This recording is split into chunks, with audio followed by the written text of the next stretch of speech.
Welcome to Physics of Life. I'm glad you're here. Fluids is the subject of the third module in a series of 4 that make up our course in Physics of Life.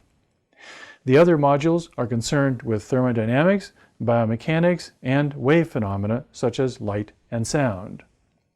Thermodynamics was the first module, biomechanics was the second, and fluids is the third. Fluids are an important aspect of the physics of life because nearly all living things inhabit a fluid environment of some sort, either water or air or some self-created fluid like mucus, for example. Unlike the solid materials of the type we covered in biomechanics, fluids flow. That's what makes them fluids. Living in a fluid means dealing with the costs and challenges of making fluids flow. When fluids flow, there are 2 basic physical forces that must be dealt with. The first is the inertia of fluids. Fluids have mass, or more properly, density, and setting them in motion requires overcoming inertia.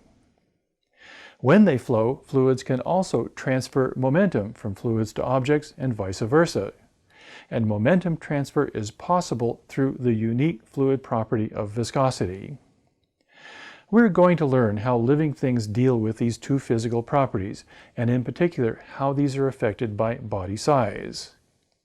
One of the fascinating aspects of living in fluids is that depending upon which force dominates fluid flow, that is, inertia or viscosity, living things can inhabit unimaginably different worlds, even if they live in the same medium, like water.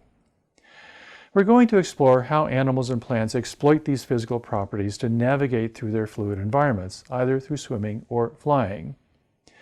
And finally, we're going to underscore the lesson that we have been driving home again and again about the relationship between the physical and living worlds.